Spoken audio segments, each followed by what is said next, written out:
Krishna, Hare Hare, Hare Rama, Hare Rama, Rama Rama, Hare Hare.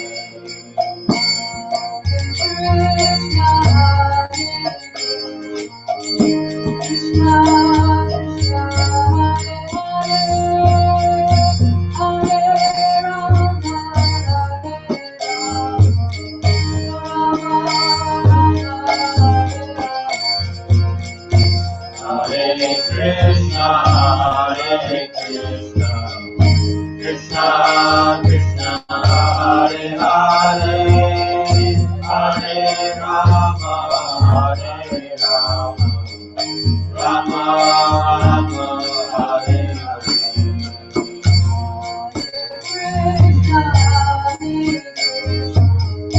Krishna, Krishna, Hare Hare,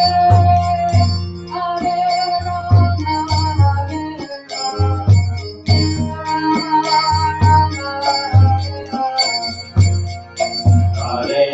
Krishna, Hare Krishna, Krishna Krishna, Hare Hare, Hare Rama, Hare Rama, Rama Rama,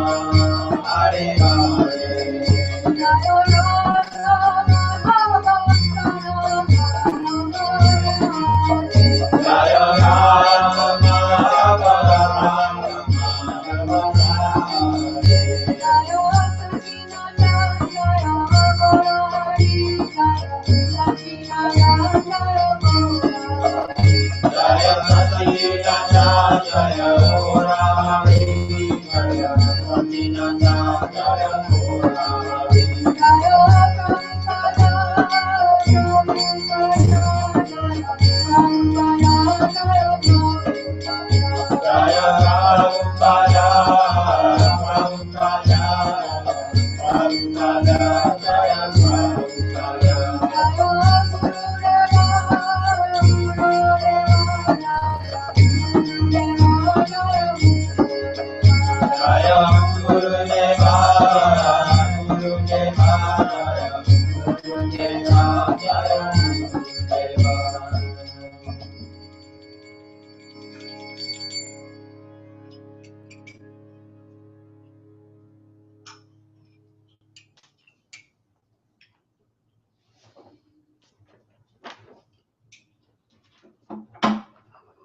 Shetudarpanam Arjuna Mahadavagni Nirvapanam Shreya Kairava Chandrika Vitaranam Vidyavada Jivanam Anandam Bhurivadanam Pratipadam Punamritasvadanam Sarvatma Snapanam Param Vijayate Shri Krishna Sankirtanam Namahari Bahuda Nija Sarva Shaktish Katarpitani Amita Smarane Nakala Itadrisi Tava Kripa Bhagavan Mamapi Durdaiva Mindrisam Mihajani Nanuraga Trinadapi Sanichena Karorami Sahisuna Amanena Manadena Kirtaniya Sadhari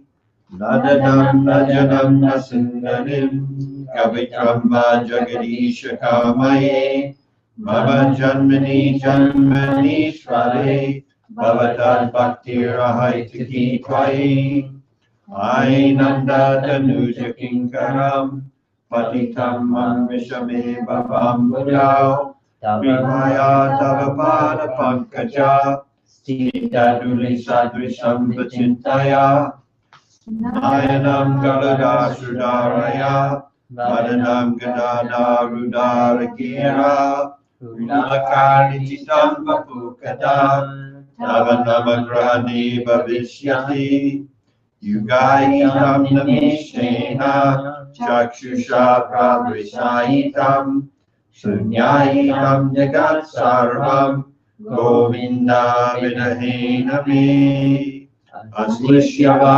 Padaratam Vinastumam Adarsanam Armahatam Karotuva Yata Tatava Vidadatu Lampato Matranga Natastu Sahevanavara Vacho Vegam Manasa Kuro Vegam Jiva Vegam Udarupasta Vegam Etam Vegam Yo Visaheta Dira Sarvam Apimam Pridivim Sasishat Achahara Prayasascha Prajapho Niyamagraha Jana Sangascha Lauyamcha Sadvir Bhaktir Vinashyati Utsahan Nishchayantarya Tat Karma Pavartanat Sangatvagat Sato Vrite Sadvir Bhaktir Prasidyati Dati Pratigrinati Guyamakyati Prishyati Bhokte Bodhayate Chaiva Sadvidam Priti Lakshanam Omajanatramanandasya Janajana Salakaya Chakshur Militanyena Tasmai Shri Guruve Namaha Vanchakalpatubhyascha Kripasindabe Vacha Patitanam Pavanebhyo Vaishnavijyan Namo Namaha. Good evening. Good evening, Dulal. So,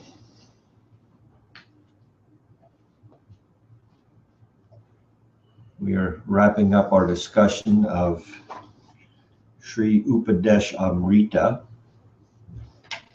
by Srila Rupa Goswami, which we find out from the commentary of Srila Bhakti Siddhanta Saraswati Goswami that actually these verses were spoken by Sri Chaitanya himself. And I wanted to share that with you. As I explained, we are basing these classes on all the copies in English of Upadesamrta that we can, that are available to us. So one specific edition that was recommended by Guru Maharaj was the edition that contains 3 commentaries. as you know, we also started out with a book based on a series of essays by Srila Bhaktivinoda Thakur that he published in his magazine that was later compiled into a book, Bhakti Aloka. And then again, he has this commentary on Upadesamrta that's in this book, which has 3 commentaries by Radhamahan Goswami, which also Bhaktisiddhanta personally mentions in his commentary as being significant for the Vaishnavas and our Sampradaya. And he also mentions there that he was specifically instructed by Bhaktivinoda Thakur to write an additional commentary. Bhaktivinoda had already written a commentary, but then he instructed Bhaktisiddhanta, you also write a commentary. And Bhaktivinoda departed before Bhaktisiddhanta completed his commentary. And he mentions that in his commentary, that Bhaktivinoda had left. So which one said that Lord Chaitanya spoke these verses? It's in, well, it's specifically brought out in Bhaktisiddhanta's commentary. So let us find that and share it with you.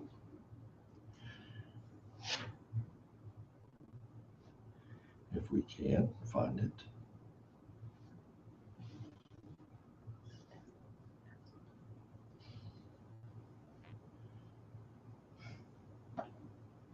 So we're speaking of how intimate is this knowledge. Well, it happened that Sri Chaitanya Mahaprabhu was in trance. So I believe it's at the very end.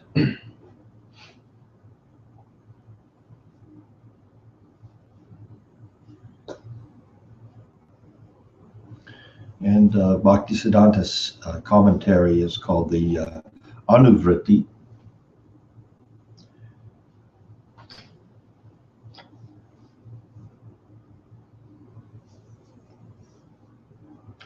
And he writes as follows in his commentary to the very last verse. This is Bhaktisiddhanta.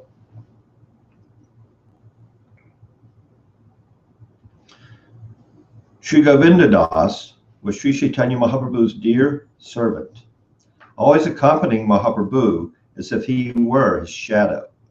He served Mahaprabhu with great love.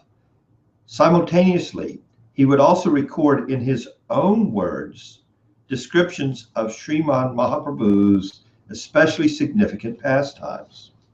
The collection of verses he wrote became famous by the name Govinda Kadacha. Having heard these verses directly from Sri Raghunath Das Goswami, Sri Krishnadas Kaviraj Goswami explained them in his own words in his Sri Chaitanya Charitamrita. Through the medium of those verses, light was shed upon Sri Chaitanya Mahaprabhu's transcendental character. The following is a narration from the time when Sriman Mahaprabhu was residing in Jagannath Puri. Mahaprabhu had already fulfilled the objectives for his descension upon this earth.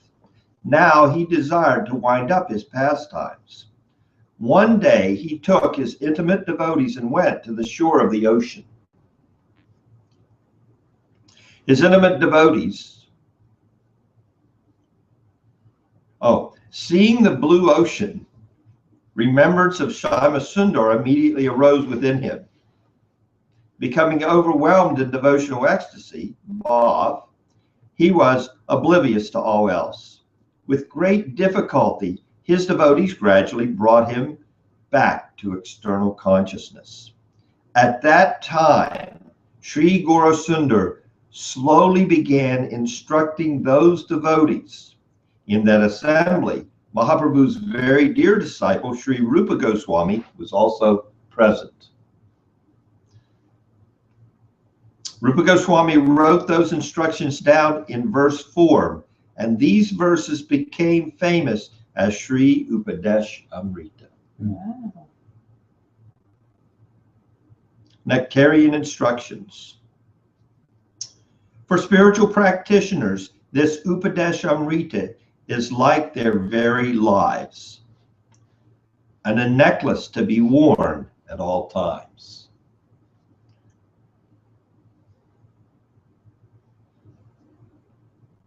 So how significant is that?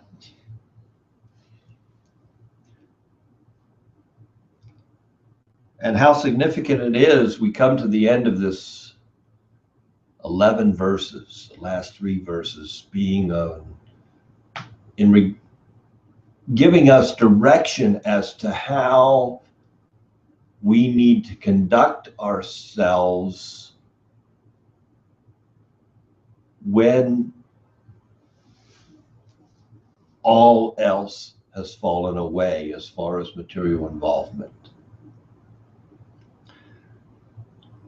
If we try to follow these final instructions of Upadesamrita, of residing in the Kund, understanding the significance of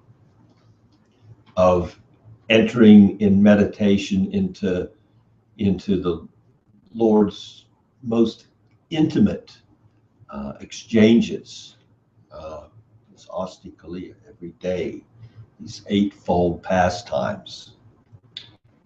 If we do that before we're fully mature in our practice, then it will not serve us very well. We are not going to attain the desired goal.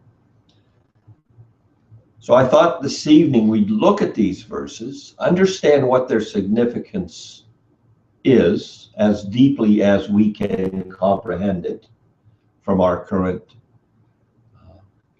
station, devotional practice, wherever that may be. But we look at these in the mood in a mood that's been given us by our acharyas. And this mood has repeatedly come out from Srila Bhaktisiddhanta Saraswati Goswami. He has said, Pujala Ragapanta, Gaurava Bhagavati. It's inscribed in the side of the temple wall. This is our goal. This is our aspiration. But as we approach this with the utmost awe and reverence, and only by taking that approach can we hope to have any success in the selfless service that is prerequisite to entering into this most intimate of transcendental emotion.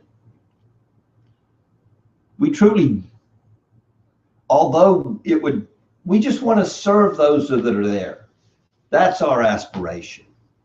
And if we carry that aspiration, we will be able to enter into that service. So we don't rush to Radhakund. We mature. We follow the Acharya's instructions. We go through the stages of advancing devotional practice. Now let's look back. Where did this book start? What was the very first verse?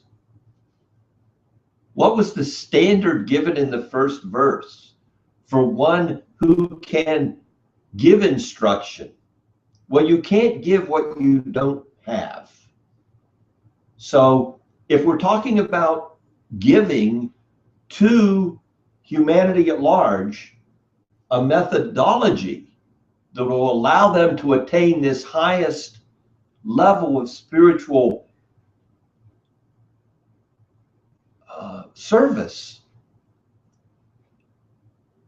we start at the beginning of what standard is required. What is the standard? What's the first verse? Was that the one that says controlling the mind, body, and Yes. and language? Vacho vegam, manasa, proto vegam. Vacho controls the tongue. The only thing that vibrates from that tongue is Krishna. Only thing. It's not a tongue of Prajalpa. It's a tongue of Krishna Katha. Continually chanting, reading, absorbing, sharing, enlightening.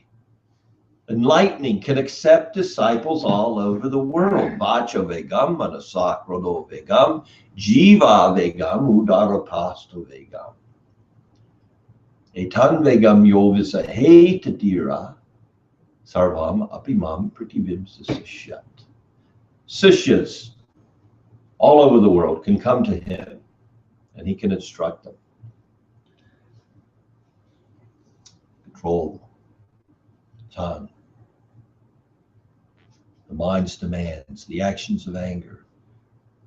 What to speak of material attachment, God, tongue, belly, genital, those things that drag the soul that's in touch with Krishna's external energy, that drag him through repeated birth and death. That person that is no longer drugged around, that's a qualification. What is the qualification? He is qualified enough to sit in bhajan at this place, at this kunj of the highest servants. So let's look at these ending verses. And I'm just going to read them so that we can see exactly what Chaitanya Mahaprabhu was dictating when he was brought out of his ecstasy, what he was instructing his disciples as to what is the highest ideal. What does it constitute? It constitutes a mentality. And what is that mentality? There are wonderful, great, tremendous devotees of the Lord everywhere, at all levels of spiritual service. But what's that? What is that level of service that drives Krishna mad? Where he says, I can never repay you. Napareham. There is no possibility. What is that service? Let's look at the verses and read the translations here, which are unique. Did I not mark these? So is this Bhaktisiddhantas that you're reading? Well, we're going to read the English translations from the edition that has the commentaries of Radharaman, Goswami, Bhaktivinoda Thakur, and Bhaktisiddhanta Saraswati. Basically, what you have now as far as Upadesamrta is you have most recently would be the edition of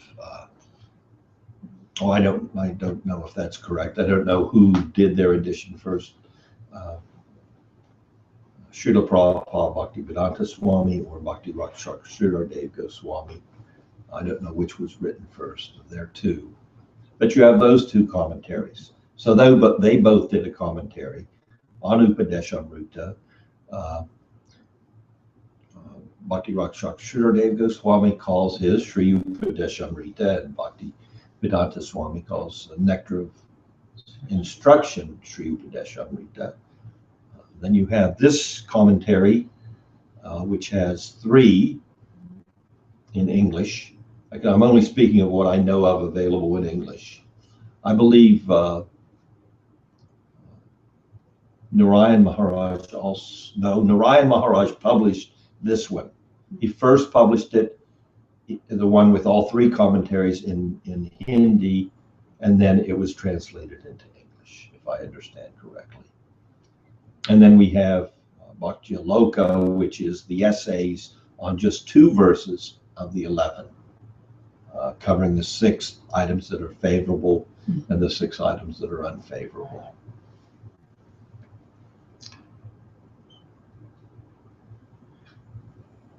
So Vishwanath Chakravarti Thakur didn't do a commentary on it. No, not that I'm aware of. So we're kind of familiar with the 8th verse we covered briefly last week. That once, well, the 7th verse deals with what? The fact that avidya, being diseased with avidya is like being diseased with jaundice. We don't taste the sweetness of Krishna when that disease of material attachment is there. So the 7th verse brings out that analogy in such a way that we can comprehend to enter into this most intimate knowledge of the 8th, 9th, 10th, and 11th verses, which we're going to kind of put together this evening and discuss to some extent. Maybe we'll finish up. But I want to thoroughly get some points across here, so we'll see how it goes. So in the 7th verse, we talk about the jaundice condition. And if we look at the different commentaries that we have to draw from, what really stood out to me was that of Bhakti Rakshak Sridhar Goswami. In commenting on the 7th verse, talking about the taste for the holy name and how in the beginning it doesn't taste sweet, he goes to extremes to give the reader entrance into what is it like in the sadhaka's life when the taste comes. Now we've heard, well, you wish you had 100 million years and you wish you had 1,000,000 tongues, that you cannot stop vibrating the holy name once the taste comes. And he just, in his very sweet way and very comforting way, when I speak of Bhakti Rakshak Sridhar Goswami's writing, it's comforting. He makes us feel comfortable. So comfortable, it's attainable. That's one thing I personally, my appreciation I have for his writing is it makes me feel so comfortable. I think I can actually do this. This is possible. He makes it so simple. Well, I'm simple. He's making it simple for me. I feel like he really cares that for someone who's the most fallen, here, this you can do.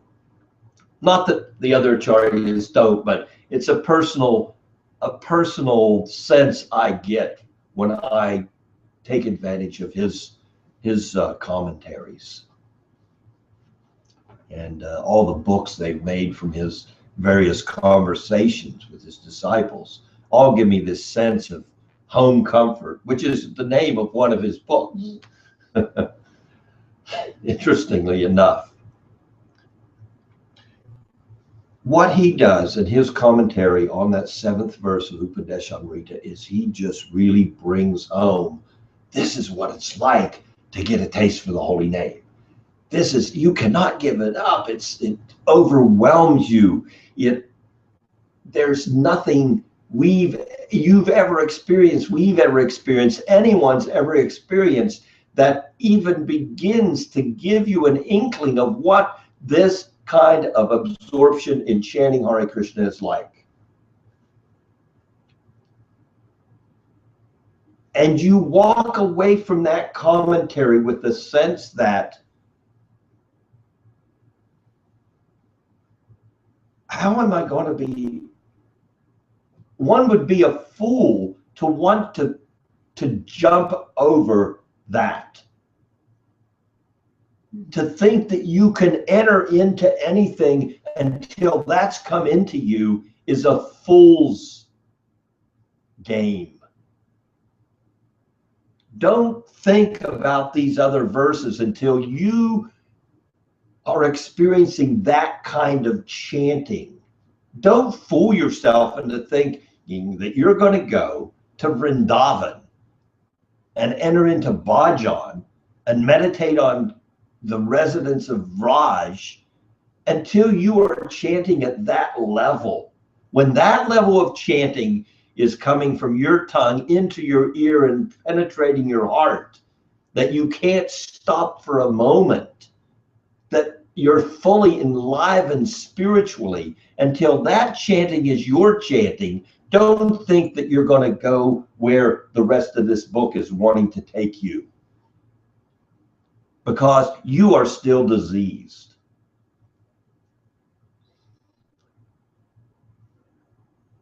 With that commentary, I just felt he is kicking out all the Sahajiya mentality. Well, that's kind of why he has that special name, Rakshak, Sridhar, the protector of that inner circle. That's so significant that you're not going to get past him. You're not going to get past that kind of entrance. That you're not going to get there. He's not going to allow you there, is what I felt. Don't, you stop right here. Don't think about you need to know the siddhanta of what you're going to learn at the end of this book. No, that's important, and that's the nature of the class I want to give here this evening. And the next couple of evenings have required finishing up this Upadesamrta discussion.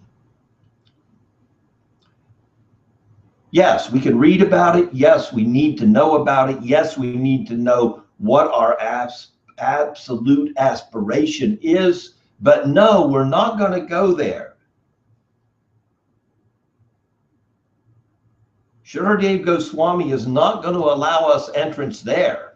He is standing at the door and seeing if we are properly wagging our tongue around the holy name.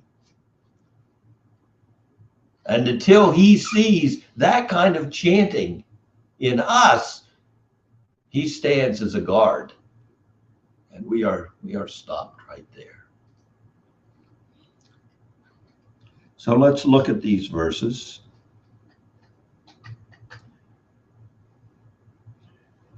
Verse 8, while living in Vraj, as a follower of the eternal residence of Vraj, who possesses inherent spontaneous love for Sri Krishna. Let me read that again, make it clear. While living in Vraj as a follower of one of the eternal associates of Vraj, who possesses inherent spontaneous love for Krishna, because he's a resident, they're a resident, one should utilize all his time by sequentially engaging the tongue and the mind in meticulous chanting and remembrance of Krishna's name, form, qualities, and pastimes. This is the essence of all instructions. This is the platform of raganuga bhakti. This raganuga bhakti is coming once the taste is there. Now, as we know in the the sadhaka can be in either the vaidhi or the raganuga.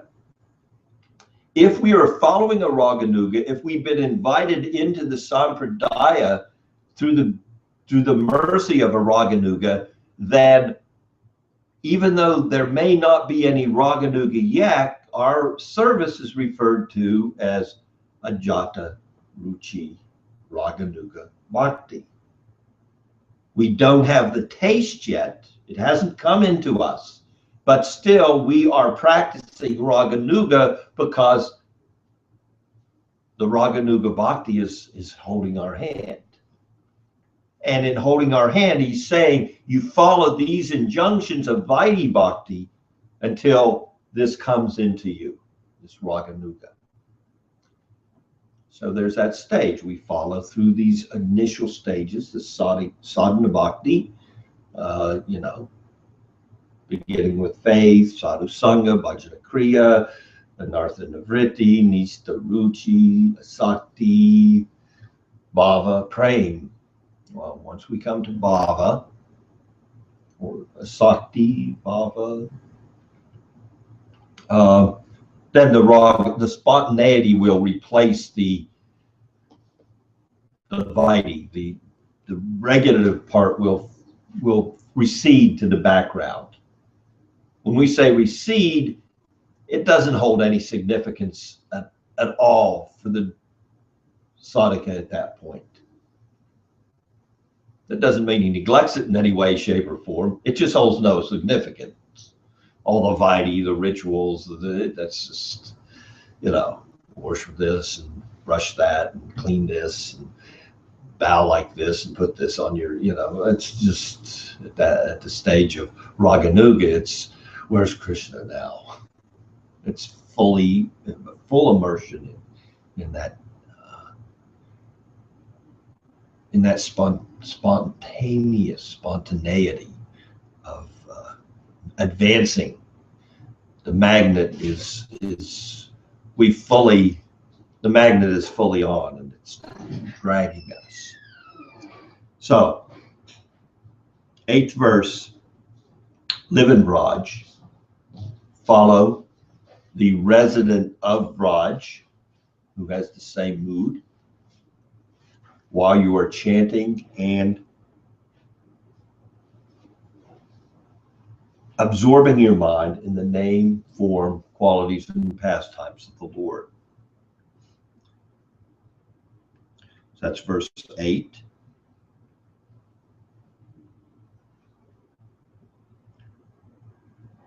We come to 9.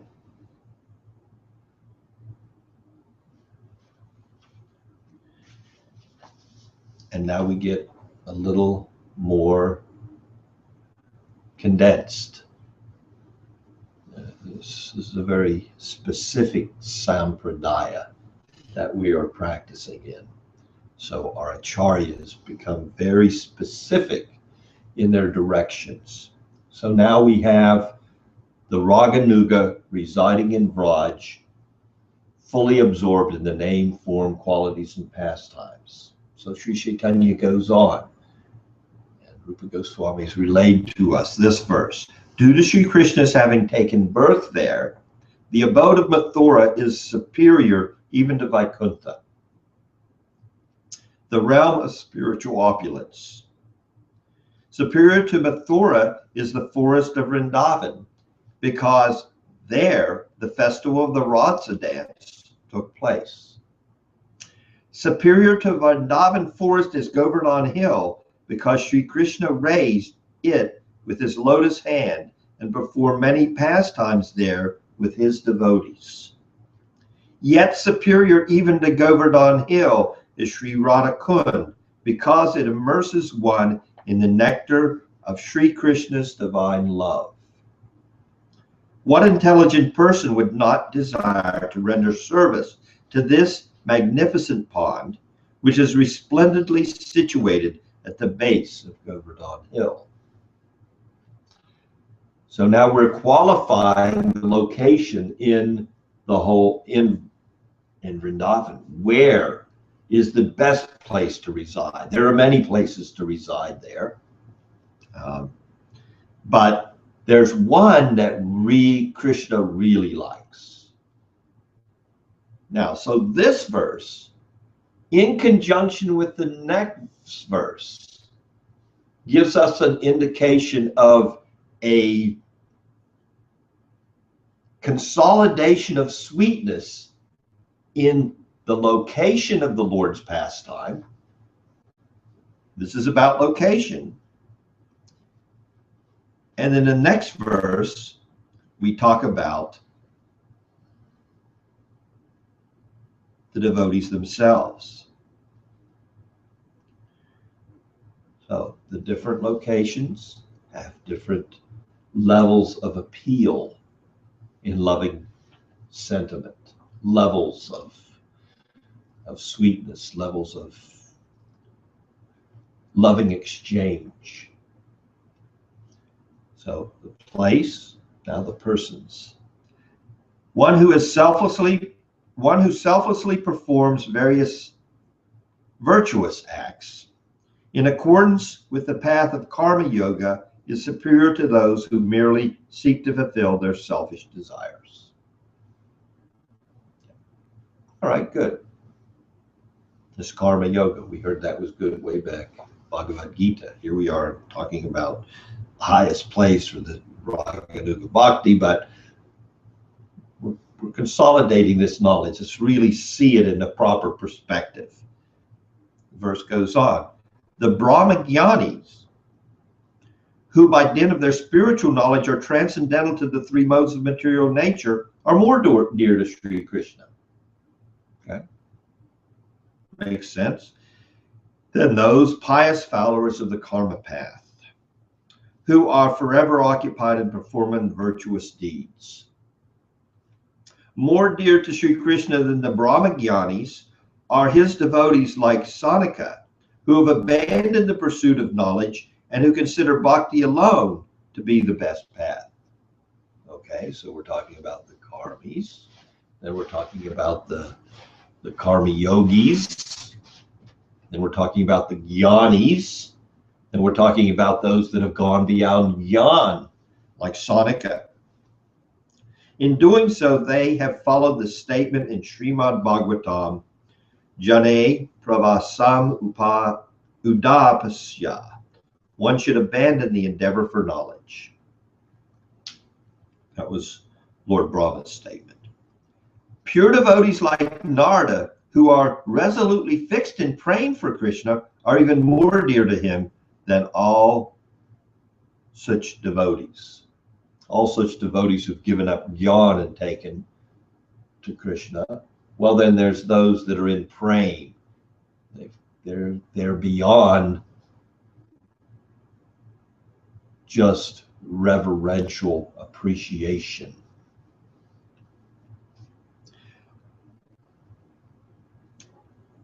We talk about Narada and others. They have praying.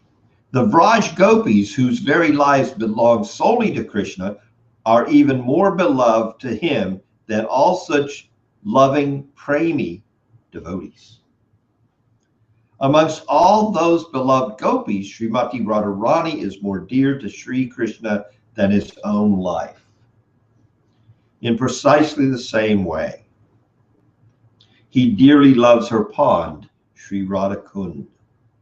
Therefore, what highly fortunate, spiritually unintelligent person would not reside on the banks of Sri Radhakund in the state of transcendental consciousness, performing bhajan of Sri Krishna's eightfold daily pastimes? If you want to be the best of the best, then you go and hang out with the best. And better than serving the best is serving that place where no others who have any vested interest are allowed. There are gatekeepers around Radhakund. Chandravali's camp is not entering there. No one else is entering there. You reside there. You can be in that camp. there is no better camp than that encampment. So if you are going to enter into bhajan, if you are going to fix your mind in such a way that you can attain your aspiration, then there is no better place in Vrindavan.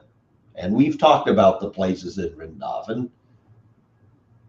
in Mathura, and Govardhan Hill, and now we come to Radhakund. And now we talk about the different grades of devotees. Then at the end of this 10th verse, we put the two together. Here we have Radha as the topmost devotee. Now you want to fix your mind in such a way that there is no possibility except in entering that level. Then you reside where only her associates are allowed to reside. And you fix your mind there.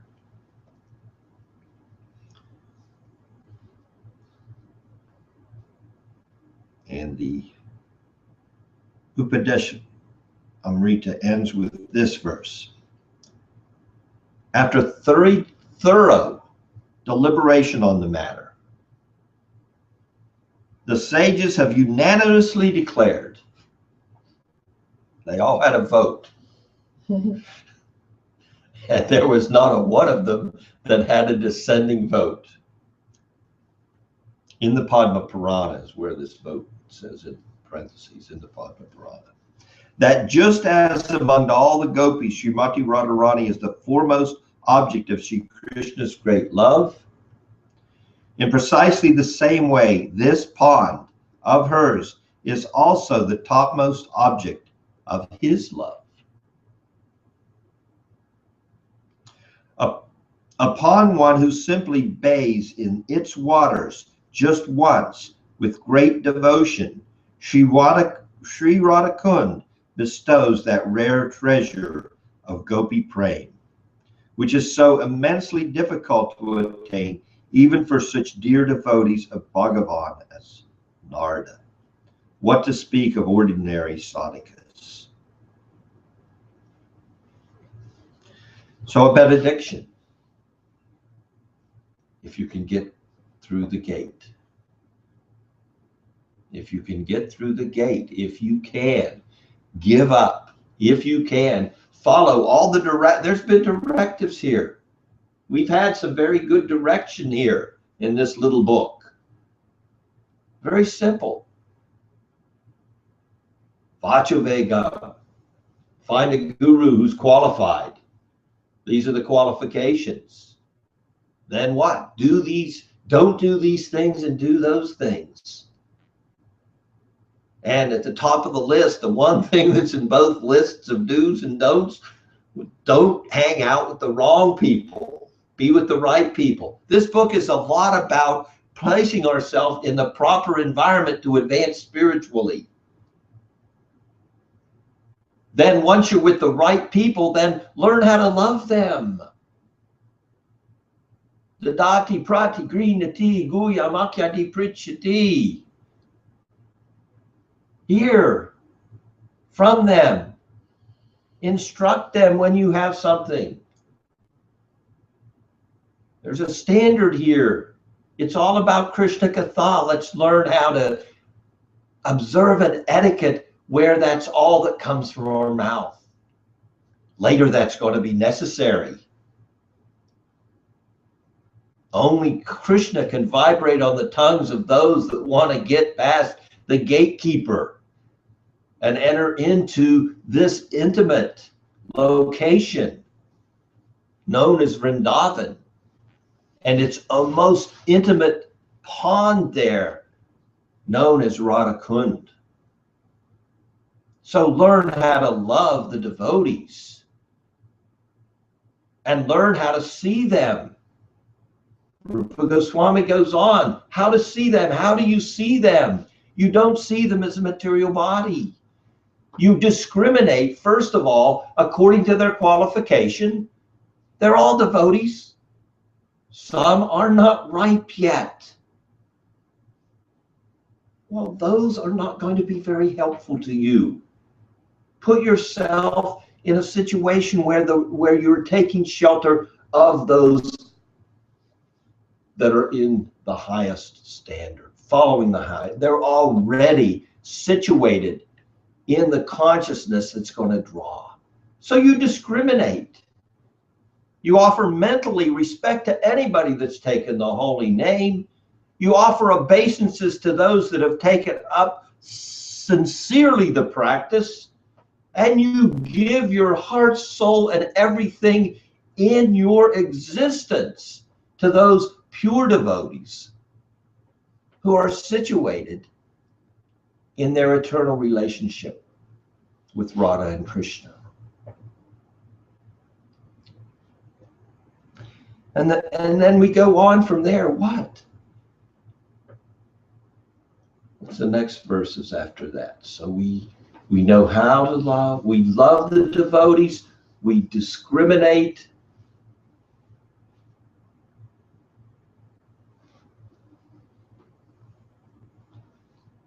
What are the next verse? It's not coming to me.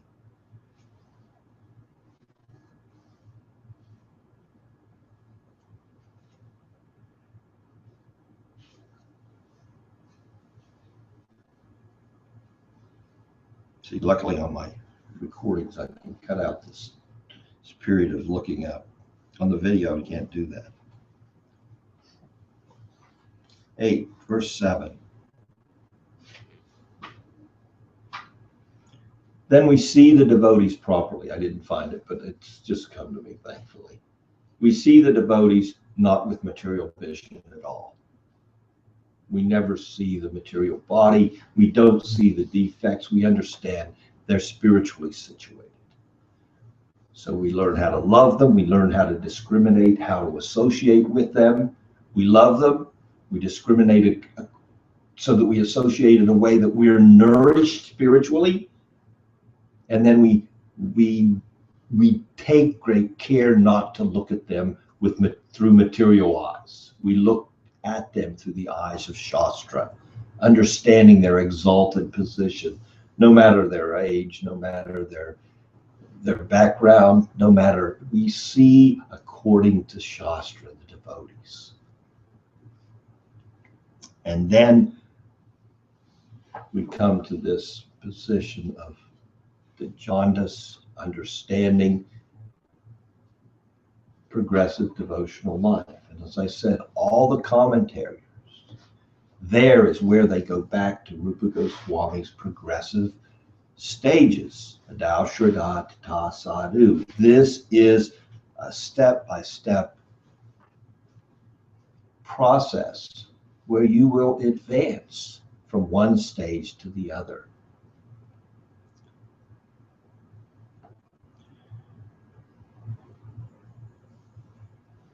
Let us see if we highlighted anything besides.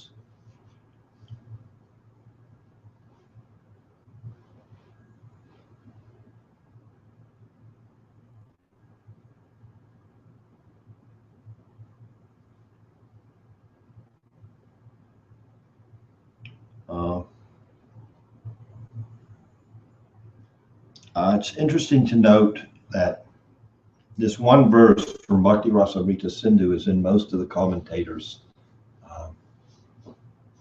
commentaries on these ending verses. Seva sadhaka rupena, siddha rupena chatrahi, tadbhava lipsuna karya, vraja loka nusaranta. A sadhaka who has greed, lobha, for raganuga bhakti should serve Sri Krishna both in the sadhaka rupa and the siddha rupa in accordance with the bhava of the eternal devotee residing in Vraja parikars, who possesses the same mood for which he aspires. The sadhaka rupa refers to the physical body in which one is presently situated, and the siddha rupa refers to the internally contemplated spiritual form that is suitable to serve Krishna according to one's cherished desire. Now, one thing can come up in this regard that we need to touch upon. The process, of course, is we want to develop a loving mood for the divine couple, which follows the mood of one that's already in love with them. So this verse is saying we're practicing in our sadhaka, a practitioner's body, and internally in our siddha, our perfected form, we're practicing in meditation, engaged in meditation, absorbed in meditation on the divine couple and serving them in Vraj. It seems like that's first of all, a tall order. It's not to be done without some qualification. If you can't meditate yet, if you're not able to go into your heart and even see the divine couple, what is big of seeing power? I mean, we're talking about true internal vision.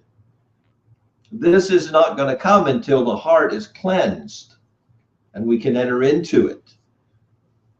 It's hard to get in there when it's made of iron. It's got to become a little soft. So don't expect that we're going to be able to enter into this kind of deep service where we're seeing a distinction between our sadhaka deha and our siddha deha, and we're able to distinguish the two, and we're able to do two services at once. But that's what the devotees, the advanced devotees, are doing. That's where they are. As we talked about, when the tongue cannot give up Krishna's vibration, then this is where you will go. You will go into your siddha rupa, your spiritual form, and you'll be able to meditate on these things. And you will get good guidance as to how to do that. Again, we come back to this is not taken cheaply, but it is something that is taken. We need to get there. We don't just sit back. It's not, we strive, we aspire for. The intent of our practice is for this, but we don't do it on imagination.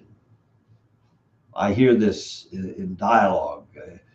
Well, there's higher levels, you just imagine what you are. No. If you don't know what you are, who you are, where you are, what you should be, what you will be, or what you even want to be, then just want to serve your guru and make him happy. He's in the right place. He's already there. You may be here, but in serving him here, you are serving him there. You just don't know it, but it will come. He is there, and your service here is significant enough to him, or at least he's making it significant enough that his service is being enhanced there by your service to him here.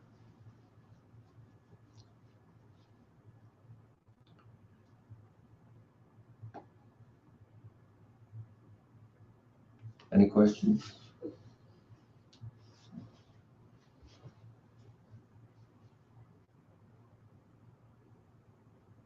I've spoken enough for this evening. My time is up. I thank you for your association. Hare Krishna. It's inspiring. Your process. Thank you.